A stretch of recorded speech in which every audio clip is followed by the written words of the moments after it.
ओम शांति। आज 9 जनवरी 2023 के बाबा के अनमोल मधुर महावाक्य सुनेंगे। आज की मुरली में बाबा ने विशेष याद पर पुनः हमारा अटेंशन खिंचवाया है। बाबा कहे, बच्चे अपने याद का चार्ट मेंटेन करो जिससे कि तीव्र पुरुषार्थ हो। याद में रहना है और अभ्यास करना है कि मैं अशरीरी आत्मा हूं। जितना हो सके बाबा कहे साइलेंस में रहो, चुप रहना है और साइलेंस में अंदर ही अंदर अपनी उन्नति करनी है। साथ ही बाबा कहे जो कुछ भी पड़ा हुआ है भूल जाओ। तुम बच्चे मर्जीवा बने हो और मर्जीवा बने हो, बाप जो सुनाते हैं वही हमें सुनना है और कुछ भी सुनना नहीं है। साथ ही साथ बाबा कहे स्वदर्शन चक्रधारी भी बनना है। जो पापों का बोझा है उसका विनाश करना है और स्वयं को पावन बनाते जाना है। तो सुनते हैं बाबा के मधुर महावाक्य। ओम शांति। मीठे बच्चे मर्जीवा बने हो तो सब कुछ भूल जाओ। एक बाप जो सुनाते हैं वही सुनो और बाप को याद करो, तुम ही संग बैठो। आज की मुरली से प्रश्न है, सदगति दाता बाप बच्चों की सदगति के लिए कौन सी शिक्षा देते हैं? उत्तर, बाप कहते हैं, बच्चे सदगति में जाने के लिए अशरीरी बन बाप और चक्र को याद करो। योग से ही तुम एवर हेल्दी निरोगी बन जाएंगे। फिर तुम्हें कोई भी कर्म कूटने नहीं पड़ेंगे। दूसरा प्रश्न है आज की मुरली से, जिनकी तकदीर में स्वर्ग के सुख नहीं है उनकी निशानी क्या होगी?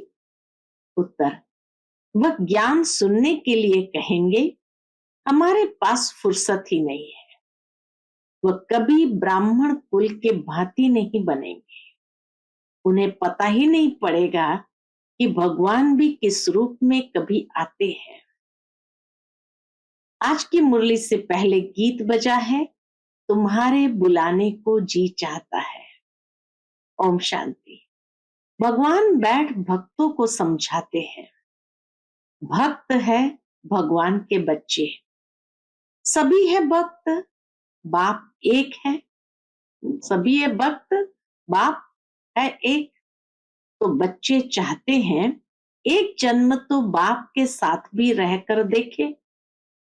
देवताओं से भी बहुत जन्म बीते, देवताओं के संग भी हमने बहुत जन्म बिताए। अब एक जन्म तो परमात्मा के संग भी रहकर देखे। आसुरी संप्रदाय के साथ भी बहुत जन्म बीते।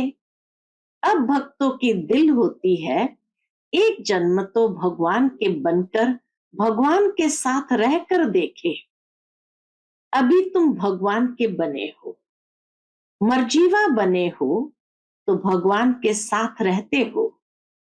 यह जो अमूल्य अंतिम जन्म है उसमें तुम परम पिता परमात्मा के साथ रहते हो। गायन भी है, तुम ही से खाऊं, तुम ही से बैठूं, तुम ही से सुनूं। जो मर्जीवा बनते हैं उनके लिए ये जन्म साथ रहना होता है। ये एक ही है ऊंचे ते ऊंचा जन्म। बाप भी एक ही बार आते हैं, फिर तो कभी आ नहीं सकेंगे। एक ही बार आकर बच्चों की सर्व कामनाएं पूर्ण कर लेते हैं। भक्ति मार्ग में मांगते बहुत है। साधु संत महात्माओं देवी देवताओं आदि से आधा कल्प से मांगते रहते हैं। और दूसरा, जप तप दान पुण्य आदि भी जन्म बाय जन्म करते ही आए हैं। इतने शास्त्र पढ़ते हैं, अनेक अनेक शास्त्र मैगजीन आदि बनाते, थकते ही नहीं। समझते हैं, इनसे ही भगवान मिलेगा। परंतु अब बाप खुद कहते हैं, तुम जन्म जन्मांतर जो कुछ पढ़े हो और अब यह जो कुछ शास्त्र आदि पढ़ते हो, इनसे कोई मेरी प्राप्ति नहीं होगी। बहुत किताबें आदि है, क्रिश्चियन लोग भी कितना सीखते हैं, अनेक भाषाओं में बहुत कुछ लिखते ही रहते हैं, मनुष्य पढ़ते ही रहते हैं। अब बाप कहते हैं, जो कुछ पढ़े हो वह सब कुछ भूल जाओ, बुद्धि से मार दो। जो कुछ पढ़े हो सब कुछ भूल जाओ अथवा बुद्धि से मार दो, बुद्धि से उसको खत्म कर दो। बहुत किताब पढ़ते हैं, किताबों में है फलाना भगवान है, फलाना अवतार है। अब बाप कहते हैं, मैं खुद आया हूं ना। बाप कहते हैं, मैं खुद आता हूं, तो जो मेरे बनते हैं उनको मैं कहता हूं, इन सबको भूल जाओ। परमात्मा स्वयं आकर कहते हैं, इन सबको भूल जाओ। सारी दुनिया की और तुम्हारी बुद्धि में जो बात नहीं थी वह अब मैं तुमको सुनाता हूं। अब तुम बच्चे समझते हो बरोबर। बाबा जो समझाते हैं वह कोई शास्त्र आदि में नहीं है। बाप बहुत गुह्य और रमणीक बातें समझाते हैं। ड्रामा के आदि मध्य अंत, रचता और रचना का सारा समाचार तुमको सुनाते हैं। फिर भी कहते हैं, अच्छा जास्ती नहीं तो 2 अक्षर ही याद करो। कौन से 2 अक्षर? मन मना भव मध्याजी भव। यह अक्षर तो भक्ति मार्ग की गीता के हैं, परंतु बाप इसका अर्थ अच्छी रीति समझाते हैं। भगवान ने तो सहज राजयोग सिखाया है। कहते हैं, सिर्फ मुझ बाप को याद करो।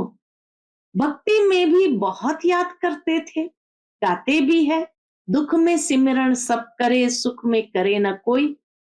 फिर भी कुछ समझते नहीं। जरूर सतयुग त्रेता में सुख की दुनिया है तो याद क्यों करेंगे।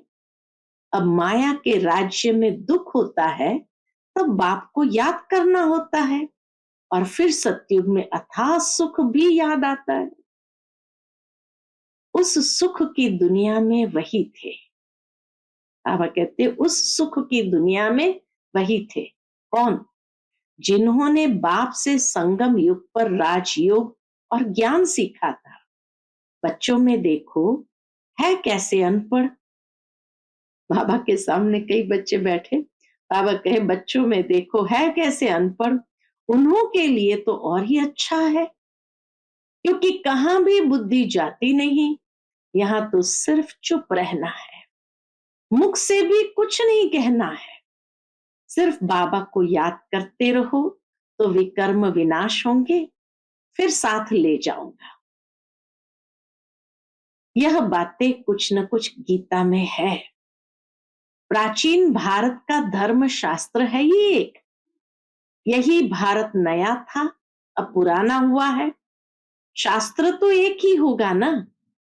जैसे बाइबल एक है, जब से क्रिश्चियन धर्म स्थापन हुआ है तो अंत तक उनका शास्त्र एक ही है। क्राइस्ट की भी बहुत महिमा करते हैं, कहते हैं उसने पीस स्थापन किया। अब उसने तो आकर क्रिश्चियन धर्म की स्थापना की, उसमें पीस की तो बात ही नहीं। जो आते हैं उनकी महिमा करते रहते हैं, क्योंकि अपनी महिमा को भूले हुए हैं। बौद्ध क्रिश्चियन आदि अपने धर्म को छोड़ औरों की महिमा नहीं करेंगे। भारतवासियों का अपना धर्म तो है ही नहीं। यह भी ड्रामा में नूंदा हुआ है। जब बिल्कुल ही नास्तिक बन जाते हैं तभी फिर बाप आते हैं। बाप समझाते हैं, बच्चे स्कूलों आदि में जो किताबें पढ़ाई जाती है उनमें फिर भी एम ऑब्जेक्ट है, फायदा है, कमाई होती है, मर्तबा मिलता है। बाकी शास्त्र आदि जो पढ़ते हैं उसको अंधश्रद्धा कहा जाता है। पढ़ाई को कभी भी अंधश्रद्धा नहीं कहेंगे। ऐसे नहीं कि अंधश्रद्धा से पढ़ते हैं, पढ़ाई से बैरिस्टर, इंजीनियर आदि बनते हैं, उसको अंधश्रद्धा कैसे कहेंगे? यह भी पाठशाला है, यह कोई सत्संग नहीं है। लिखा है ईश्वरीय विश्वविद्यालय, तो समझना चाहिए जरूर ईश्वर का बहुत भारी विद्यालय होगा, सो भी विश्व के लिए है। सभी को पैगाम भी देना है कि देश सहित सभी धर्मों को छोड़ अपने स्वधर्म में टिको, फिर अपने बाप को याद करो तो अंत मते सुगति हो जाएगी। अपना चार्ट लिखना है, कितना समय हम योग में रहते हैं। ऐसे नहीं हर एक रेगुलर चार्ट लिखेंगे, नहीं, थक जाते हैं, बाबा जानते हैं, थक जाते हैं। वास्तव में क्या करना है? रोज अपना मुंह आईने में देखना है, चिंतन में ले आओ और सारे दिन को चिंतन से देखो, तो पता पड़ेगा कि हम लक्ष्मी को व सीता को वरने लायक है, वह प्रजा में चले जाएंगे। पुरुषार्थ तीव्र कराने के लिए चार्ट लिखने को कहा जाता है, और देख भी सकते हैं कि हमने कितना समय शिव बाबा को याद किया।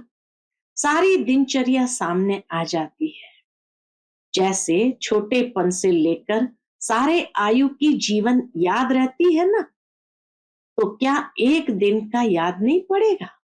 देखना है हम बाबा को और चक्र को कितना समय याद करते हैं। ऐसी प्रैक्टिस करने से क्या होगा?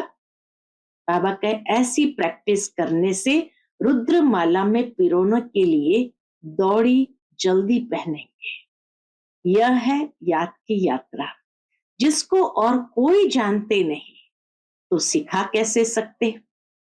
तुम जानते हो, अब बाबा के पास लौटना है। बाबा का वर्षा है ही राजाई, इसलिए इस पर नाम पड़ा है राजयोग। तुम सब राज ऋषि हो, वह है हठयोग ऋषि, वह भी पवित्र रहते हैं। राजाई में तो राजा रानी प्रजा सब चाहिए, सन्यासियों में तो राजा रानी है नहीं। उन्हों का है हद का वैराग्य, तुम्हारा है बेहद का वैराग्य। वह घर बार छोड़ फिर भी इस विकारी दुनिया में ही रहते हैं। तुम्हारे लिए तो इस दुनिया के बाद फिर है स्वर्ग, दैवी बगीचा, तो वही याद पड़ेगा। यह बात तुम बच्चे ही बुद्धि में रख सकते हो।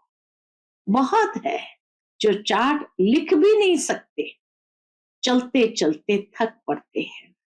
बाबा कहते हैं बच्चे अपने पास नोट करो कि कितना समय मोस्ट बिलवेड बाबा को याद किया।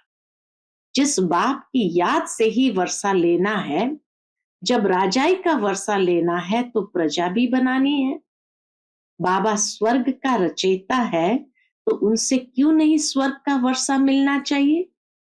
बहुत है जिनको स्वर्ग का वर्षा मिलता है, बाकी को शांति मिलती है, शांति धाम में चले जाते हैं। बाप सभी को कहते हैं, क्या कहते हैं? बच्चे देह सहित देह के सभी संबंधों को भूलो। तुम अशरीरी आए थे, 84 जन्म भोगे, अब फिर अशरीरी बनो। क्रिश्चियन धर्म वालों को भी कहेंगे तुम क्राइस्ट के पिछाड़ी आए हो, तुम भी बिगर शरीर आए थे, यहां शरीर लेकर पाठ बजाया। अब तुम्हारा भी पाठ पूरा होता है, कलयुग का अंत आ गया है। अब तुम बाप को याद करो। मुक्ति धाम वाले सुनकर बहुत खुश होंगे। वह चाहते ही मुक्ति है, वह चाहते ही मुक्ति है। समझते हैं जीवन मुक्ति यानी सुख पाकर फिर भी तो दुख में आएंगे। कई लोग क्या सोचते हैं, अच्छा जीवन मुक्ति, सुख पाकर फिर भी तो दुख में आएंगे, इससे तो मुक्ति अच्छी। यह नहीं जानते सुख तो बहुत है। हम आत्माएं परम धाम में बाप के साथ रहने वाली है, परंतु परमधाम को अब भूल गए हैं। कहते हैं बाप आकर सभी मैसेंजर्स को भेजते हैं, वास्तव में कोई भेजता नहीं है, ये सब ड्रामा बना हुआ है। हम तो सारे ड्रामा को जान गए हैं। बाबा कहते हैं अब तुम बच्चे कहेंगे हम तो सारे ड्रामा को जान गए हैं। तुम बच्चों की बुद्धि में बाप और चक्र याद है, तो तुम चक्रवर्ती राजा अवश्य बनेंगे। मनुष्य तो समझते हैं यहाँ दुख बहुत है, इसलिए मुक्ति चाहते हैं। ये दो अक्षर गति और सदगति चले आते हैं, परंतु इनका अर्थ कोई भी नहीं जानते। तुम बच्चे जानते हो सबका सदगति दाता एक बाप ही है, बाकी सब पतित है, दुनिया ही सारी पतित है। इन अक्षरों पर भी कोई कोई बिगड़ते हैं। बाप कहते हैं इस शरीर को भूल जाओ, तुमको अशरीरी भेजा था, अब भी अशरीरी होकर मेरे साथ चलना है। इसको नॉलेज अथवा शिक्षा कहा जाता है। इस शिक्षा से ही सदगति होती है। योग से तुम एवर हेल्दी बनते हो। तुम सतयुग में बहुत सुखी थे, कोई चीज की कमी नहीं थी, दुख देने वाला कोई विकार नहीं था। मोहजीत राजा की कथा सुनाते हैं। बाबा कहते हैं मैं तुमको ऐसा कर्म सिखाता हूं जो तुमको कभी कर्म कूटने नहीं पड़ेंगे। वहां ऐसी ठंडी भी नहीं होगी, यहां जैसे ठंडी पड़ती है, बाबा कहे वहां ऐसी ठंडी भी नहीं होगी। अभी तो 5 तत्व भी तमो प्रधान है, कभी बहुत गर्मी, कभी बहुत ठंडी। वहां ऐसी आपदाएं होती नहीं, सदैव बसंत ऋतु रहती है। सतयुग में सदैव बसंत ऋतु रहती है। क्यों? क्योंकि नेचर सतो प्रधान है, प्रकृति भी सतो प्रधान है। अभी प्रकृति नेचर तमो प्रधान है, तो अच्छे आदमी कैसे हो सकते? इस प्रकृति से हमारा शरीर बना और आत्माएं भी तमो प्रधान, तो अच्छे आदमी कैसे हो सकते? इतने बड़े बड़े भारत के मालिक सन्यासियों के पीछे फिरते रहते हैं, उनके पास बच्चियां जाती है तो कहते हैं फुर्सत नहीं है। इससे समझ जाते हैं कि इनकी तकदीर में स्वर्ग का सुख नहीं है। ब्राह्मण कुल के भांति बनते ही नहीं है। इनको पता ही नहीं कि भगवान कैसे और कब यहाँ आते हैं। बाबा के उन्हें कुछ भी पता नहीं और भगवान के विषय में वो कुछ भी जानते भी नहीं। शिव जयंती मनाते हैं, परंतु शिव को सभी भगवान नहीं समझते हैं। अगर उनको परमपिता परमात्मा समझते तो शिव जयंती के दिन हॉलिडे मनाते। बाप कहते हैं मेरा जन्म भी भारत में होता है, मंदिर भी यहाँ है, जरूर किसी शरीर में प्रवेश किया होगा। दिखाते हैं दक्ष प्रजापति ने यज्ञ रचा, तो क्यों उसमें आया होगा? ऐसे भी नहीं कहते। श्री कृष्ण तो होता ही है सतयुग में। बाप खुद कहते हैं मुझे ब्रह्मा मुख द्वारा ब्राह्मण वंशावली रचनी है। कोई को यह भी तुम समझा सकते हो। बाबा कितना सहज समझाते हैं, सिर्फ याद करो। परंतु परंतु क्या होता है, माया इतनी प्रबल है जो याद करने नहीं देती। आधा कल्प की दुश्मन है, इस दुश्मन पर ही जीत पानी है। भक्ति मार्ग में मनुष्य ठंडी में स्नान करने जाते हैं। कितनी कुंभ के मेले पर ठंडी होती है, ठंडी में स्नान करने जाते हैं।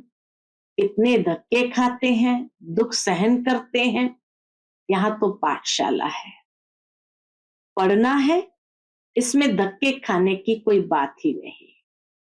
पाठशाला में ब्लाइंड फेथ की भी बात नहीं। मनुष्य तो बहुत ब्लाइंड फेथ में फंसे हुए हैं। कितने गुरु आदि करते हैं, परंतु मनुष्य तो कभी मनुष्य की सदगति कर नहीं सकते।